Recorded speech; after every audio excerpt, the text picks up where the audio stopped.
Talk the top sports story of the day with Cameron Cox, live in Canton. So fun in front of the Hall of Fame, NFL Hall of Fame. Cam, it's a place I've never been, and it's weird because you think it's going to be some massive building. It looks kind of small behind you, but it's going to be a big event all week. First of all, the game tomorrow. Then, of course, you got Larry Legend going in the Hall. That's right, Troy. And you're right. You think of football, you always think of the bigger, the better, right? Some big event, some big stadium. The Pro Football Hall of Fame and the area here in Canton that we're standing on is kind of like a compact site. Right behind the camera is the Hall of Fame Stadium where Larry Fitzgerald will be enshrined Saturday morning into the Pro Football Hall of Fame. Right behind me is the actual Hall of Fame building. And it's not the biggest building, but when you start taking a walk through it, boy, does it bring back memories from all different generations and players that everyone grew up watching. And we were lucky early this morning, before they started really letting all the people in, we got to take kind of a behind-the-scenes tour. Check it out. Fitz is Mr. Arizona. I mean, everything about the man, everything he does is all class act. We're a bucket list destination for a lot of people. We know really a lot of our people come once because they say, I want to do that for myself, or I want to take my children or grandchildren there to talk to them about my football heroes. So to see that look on their face when they come through the door and see the new class exhibit, that's what's really a lot of fun. It was important to us to make the new class the focal point. As soon as you come in the door, there's two things that you see. One is an explanation of why the Pro Football Hall of Fame's in Canton, and the second is the new class. And we want people to appreciate what the new class did. The new class is built on the shoulders of their predecessors. This is a really, really special class that's generated a lot of excitement with the fandom. The Pro Football Hall of Fame opened its doors in September of 1963, but knowing that it was coming, the league put a game here in 1962, and it ended in a tie.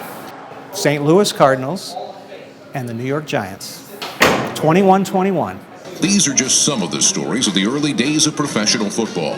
We're the only place where you can see now all 60 Super Bowl rings on display in the same place. And we're also the keeper of the Vince Lombardi Trophy. So when you see that, that is the official Vince Lombardi Trophy that will be handed to the winning team.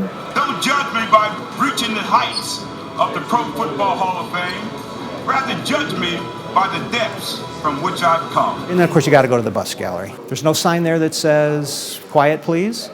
And yet, when everybody turns the corner coming out of the museum and stepping into the bus gallery, I know the lights are low, so I think people treat it like a reverential place, and they go in there and they start looking for the players that they cheered for. And maybe they didn't see them themselves, but their dad or their grandpa did, and they said, my grandpa told me about so-and-so, and you hear those stories. Of course, Pat Tillman has a display here at the Hall of Fame, and it reads like this: compelled to serve following the September 11th attacks, Arizona Cardinals safety Pat Tillman put his rising football career on hold before the start of the 2002 NFL season. He enlisted in the U.S. Army and earned his jacket as a member of an elite Army Ranger unit. On April 22, 2004, Tillman was killed while serving in Afghanistan. This maquette of Pat Tillman is a replica of the statue located outside of the Cardinals' home at State Farm Stadium.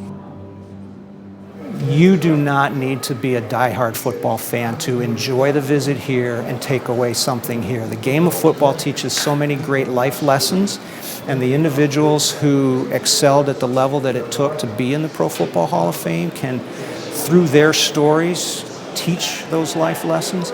We've seen people who have absolutely been dragged in here by a spouse who is a football fan and come here reluctantly. Sometimes they leave with as big a smile as the person who made the trip in the first place. Man, shout out to Rich, the Hall of Fame Communications Director, for taking us around this morning. It's just such an unbelievable place. Hey, if you want more coverage of Larry Legend and the rest of the 2026 Hall of Fame class, just visit our website, 12news.com, of course, our social media channels. And also, we got streaming right now the Pro Football Hall of Fame streaming special, streaming right now on the 12 Plus app for your TV. Guys, it's just such a neat place to walk through. You saw Larry's locker there, and listen, a lot of those things inside of that locker, Larry Fitzgerald picked out himself, from the jerseys to the helmets to the cleats. One of the pairs in there honors his mom, who of course passed away very early on in his career. So it's just a really neat history lesson in Larry's career. And of course, a lot of Cardinals gear too as well. We'll have much more coming up a little bit later on at 5 o'clock. And then don't forget tomorrow night, the game right here on 12 News. And then this weekend, this Saturday, Larry Fitzgerald going to be enshrined in the Pro Football Hall of Fame. Guys, Wow. back to you. That was a great piece. I've never really even seen the inside of the hall. I didn't realize what the busts were lined up. I mean, what hits you? Of course, the Tillman display is very impactful. But what else hits you when you walk in there, Cam? You've been covering sports a long time. Yeah, the bus room is the coolest thing ever, Troy. And it's neat just how quiet it truly gets when you walk in there. And it's almost out of respect for the game and the people that came before you and the people you watched growing up. It's neat to see guys like Kurt Warner in there. Michael Bidwell's grandfather, the owner of the Cardinals, he's in there.